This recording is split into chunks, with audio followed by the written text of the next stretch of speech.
Ladies and gentlemen, boys and girls, worshippers of all ages, welcome to YouTube. My name is SeaRaptor, and today we're bringing you a battle report from the bridge of Tier 10 Premium American Supercruiser, USS Puerto Rico. Now, if you haven't heard, you're not kind of keeping up with some of the ships that are in testing or whatnot, Puerto Rico is essentially Alaska's big brother. That's right, Tier 9 USS Alaska that came out earlier this year. This is essentially the up-tiered version. Puerto Rico is to Alaska as Montana is to Iowa. You can see here, she has an extra stirred on the turn, she's a little fatter, a little longer, and interestingly enough, a little faster.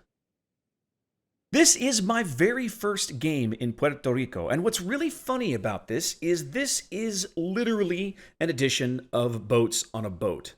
What you can't tell, what you don't know, and because I have to explain it, is that I'm playing this replay while I'm playing this game while I am at sea on a cruise ship far in the eastern Caribbean Sea on my way from Bonaire to Saint Maarten. So we had a sea day and we had a satellite internet package and I booted the game up and had a ping of about 180 and I thought, what the hell, I'll play a couple of games because I hadn't tried this ship out yet. And so here we go. Now, if you're familiar with Alaska, you know that her main battery is comprised of a bunch of 12-inch guns, and Puerto Rico uses the exact same gun, the exact same barrel, she just has more of them. But Puerto Rico does have her own set of maddening quirks. For starters, she has less range. Now, it's only 0.2 of a kilometer, Alaska coming in at 19 kilometers, Puerto Rico right now coming in at 18.8. But it is odd, like, I don't understand that thought process where they are with the ship right now. The other thing is that she has grossly worse dispersion. You're going to see this over the course of the match. Sometimes firing these guns feels worse than firing the guns on a proper American battleship like a Montana or an Iowa. So, yeah, they fire faster. They have a 22-second reload, which is still slower than Alaska, but faster than battleship guns. But at the same time, it's only a few seconds faster than something like, say, a Georgia. So, yeah, I don't know. I'm really enjoying my time in this ship, but she has some very, very odd quirks in this particular first iteration, let's say. But enough jibber-jabber. We're spawning here on the northwestern side of Shards, everyone's favorite map. I know how many people on A just adore this map. And one of the things that I intentionally did early was I pushed up a little aggressively to kind of provide some AA support for that Cossack while he was trying to move into B. And we did get a few plane kills, mostly fighters. The enemy carrier declined to really mess around with me. Now, he doesn't make that mistake again. Here he comes in with a rocket strike, but he swallows some flak on the way. See, look at that. And my regular AA just annihilates him with just the regular sector focus there. I did not even push defensive fire. The AA on this ship feels really strong, and it feels even better when you start throwing in the defensive fire. Now, I'm going to spend a lot of this match firing high explosive salvos at battleships, which feels awkward. A ship like this, if you've played Alaska, a ship like this really, really wants to hunt cruisers. She wants to unleash her American piercing shells on enemy cruisers. But the enemy cruisers in this game start pretty far back from the action, and as the game progresses, we don't get too many shots on these, so I'm going to get a lot of fire damage over the course of this game. And, well, I won't spoil the whole thing for you, just sit along and enjoy the ride. Our destroyers have not done a great job early. The Cossack, of course, does grab B, but our Shimakaze never really gets into A, and then the team that all went to C, which includes a Fletcher and an Alaska, hasn't really managed to do much up there. The middle map is essentially empty. So I'm pushing south. My goal here is to try and provide a little air support in the form of AA, possibly spot that Fletcher, of course. We just had a little glimpse of him as the the plane sussed him out. And we're gonna play on this end of the map for a little while. One of the things that I really am learning to really appreciate and like about Puerto Rico is, especially with the speed flag, she's decently fast. She comes in about 35-ish knots, 36 knots or so, with a speed flag at top speed. And it allows her more repositioning options than it feels like with Alaska. And that sounds ridiculous, because Alaska's top speed is 33 knots, whereas Puerto Rico here is 33.5. That extra half knot shouldn't make a big difference, and yet in my games it's felt like it has. So that's objective, I know. So again, I'm trying to support the Shimakaze. You can see here the enemy carrier declining to bring those planes in too much farther because I'm here, and he's already been gutted by my AA once. With my HE loaded, I'm particularly keeping an eye out for this Jean Bart, who's way in the back, but well within my range. And because I know how nasty my HE shells will be to that guy. One of the other things that I should tell you about how I have this ship set up. This is my very, very first game in Puerto Rico. What I have set up here is Reload mod in slot 6.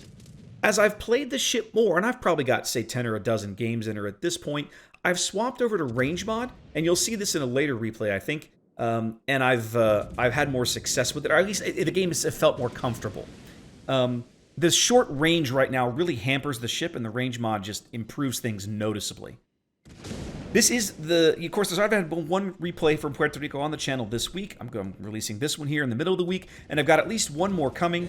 My buddy Sneaky Snake and I played a ridiculously hilarious game where we both took Puerto Ricos out on Tears of the Desert, and that's going to be coming up a little later in the week. So again, I'm still trying to provide some close support for the Shima. We have now bagged A. This Neptune is deciding that he's not concerned by my 12-inch guns, and I'm happy to continue disabusing him of this notion. I think this is very highly risky, to say the least. I landed one sit there. I don't manage to get much more here. I get another solid salvo, but I don't get the depth strike I was really looking for. And he continues to live, which is a frustration. Knowing the acceleration on British cruisers, I kind of put some shells out there looking like what might overlead him a bit. And I think he even pulls the brake. He dodges the entire salvo. Yep, he reverses again. So, seeing him continue to reverse, well, I know where to put those shells.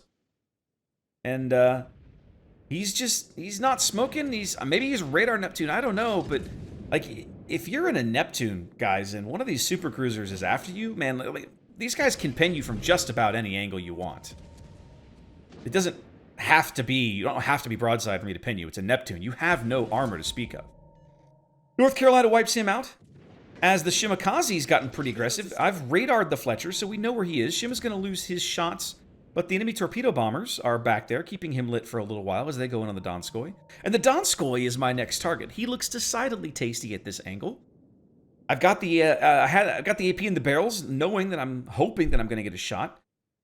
But as he turns, he kind of comes bow in, and I don't really get a good shot. See, now he's completely bow into me. He's continuing the turn, so I have to kind of try and lead him here. I know I'm not going to get all of those shots over the island, but it's about the best salvo I can get from the angle I'm in. I do get quite a few of them over.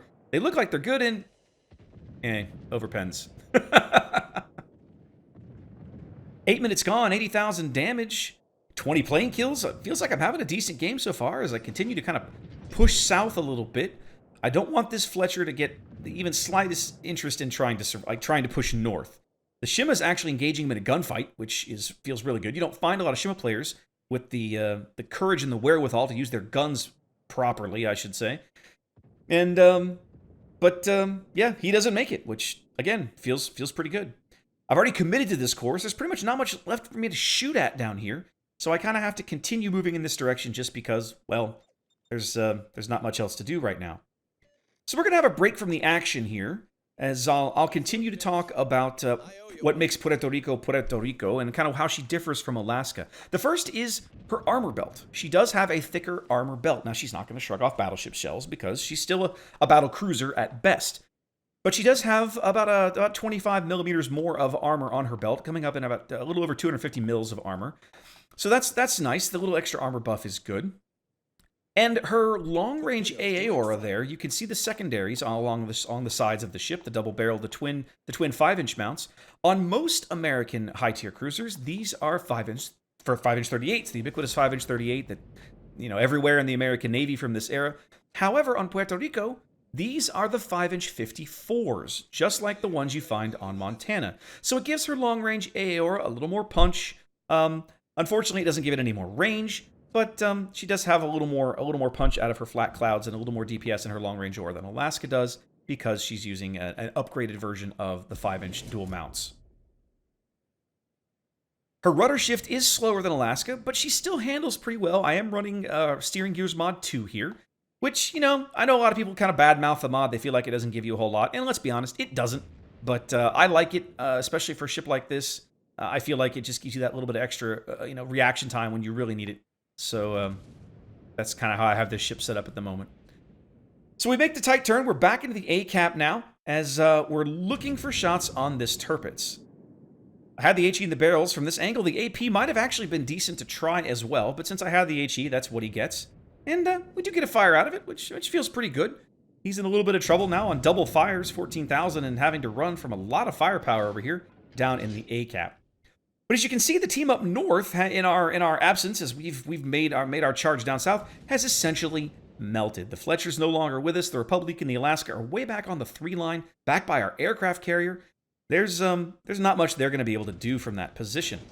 With an angle here on the Des Moines, I load the AP, thinking he probably doesn't know I'm here or he's not respecting me. I don't know which, but I can get shells over that island. I take a shot, and I just overlead him just a little bit, and it's not a great salvo. Again, the dispersion trolls me a little bit there and feels bad. Tirpitz down under 2,500, trying to survive, looking for island cover. I know I can get my shells over as long as I get the lead right, and we'll take this pot shot right as we lose sight of him and see what happens. Now, as I push up the 3 line here, one of the things that I'm gonna run into, you can see them on the minimap there, 2 enemy destroyers are up here. And what's really interesting about this is that the Shimakaze is up here as well. The carrier's fighting him.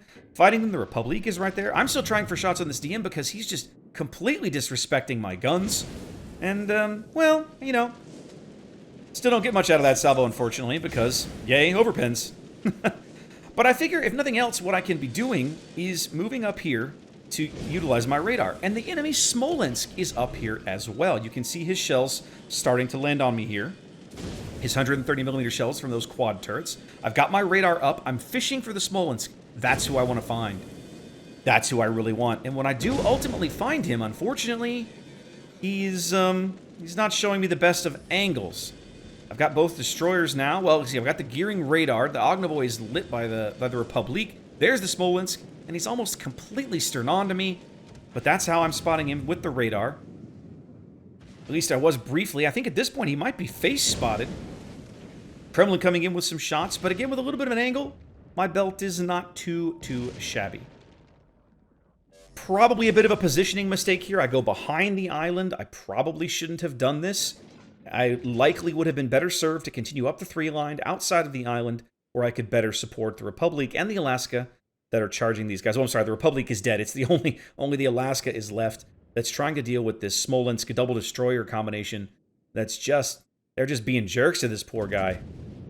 The Smolensk has now resigned himself to fighting in open water, and assuming he's going to angle it to me, I'm just throwing a HE at him rather than the AP. I do switch to the AP, and that's when, of course, he doesn't give me the angle that I want. He's going to start to turn in. Yep, there he goes. So he's turning into the Alaska, presumably to fire his torpedoes, and now my AP just feels terrible. Like, okay, now what do I do with these shells?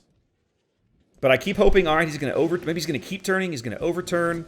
He kind of pauses on the turn. The Alaska hits him hard, and I'm like, all right, to hell with it. At this angle, let's just see what I can get out of him. He does take a decent hit here. Oh, no, I'm not. My bad. I was thinking of a different salvo. So yeah, 1 overpin. But you can see there, like, he's at 10 kilometers. And the shotgun dispersion it just trolls me. The guns on this ship, like, they hit decently hard, but the dispersion just makes you want to punch yourself in the head sometimes. It's super irritating. I really, really hope they're able to do something with their accuracy. Both destroyers now pulling back from my position, being harassed by our aircraft carrier, who's maybe not having a great game. He doesn't have any kills, but he's at least using his planes to good effect. The Shimakaze bags the Ognovoy, who was trying to sit in the cap, as now the Kremlin and the Shimakaze are sharing the B cap, and we've got a 3-ship lead here with about 6 minutes to play. Now, the Kremlin's the last thing on the board I really have to be frosty of at this stage. The Lexington, of course, is somewhere well down south, or at least he was last time we saw him. We know the gearing is up here somewhere in front of us, so I've got to stay frosty for torpedoes. And the Kremlin, of course, will probably try and take a shot at me if I give him a great angle. He's already put about a 12k salvo into me earlier, so he knows I'm decently squishy. There's some gearing torps. Yep, here comes the Kremlin salvo. As I throw him some HE love, here comes the gearing. Spotted by AP dive bombers, which I wouldn't expect to do a tremendous amount of damage to him, but it looks like he's charging me.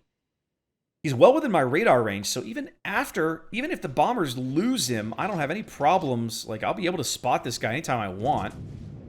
Get 1 salvo onto him, and here at 6.5 kilometers, I land 5 shells for 7k. That feels pretty good. And I think at this point, he's I don't know what this guy's thinking. I don't know exactly what his thought process is here. He got me to angle out a little bit. The Kremlin took a shot. I took a little more damage, but nothing catastrophic. And now that I know the Kremlin's on reload, I'm willing to open up a bit more to get my stern turret back in the action to try and get this gearing off the board. He's turning in again, but we put enough shells into his full pins into his stern that he's out. Just the Lexington and the Kremlin remaining here as we push along the D line. Kremlin can probably pen me from just about any angle. Does get a gun in cap there, but I repaired it, pushed that off, get rid of that. I don't want to deal with that right now.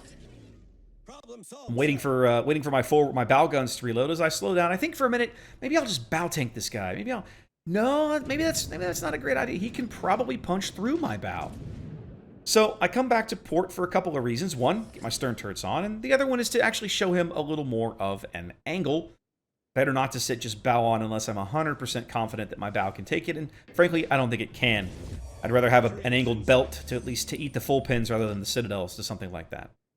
In the meantime, we'll just keep continuing to try and burn this guy when who should appear but the Lexington right in front of me, sitting in the sea cap of all places.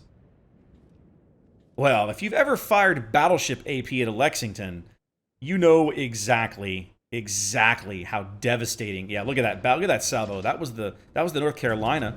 You know what I can do to this guy with my AP. So he gets one salvo for sure. He gets just absolutely hammered with this salvo. He's clinging to life. And my guns are gonna. I think my guns are gonna reload before the battleship guns. But nope, here comes the North Carolina's follow-up salvo. And yet, they don't quite get the job done. 700 HP as my shells fall in for the kill and the game. First game in Puerto Rico feels pretty good, guys. 150,000 damage, plenty of tier 8 plane kills.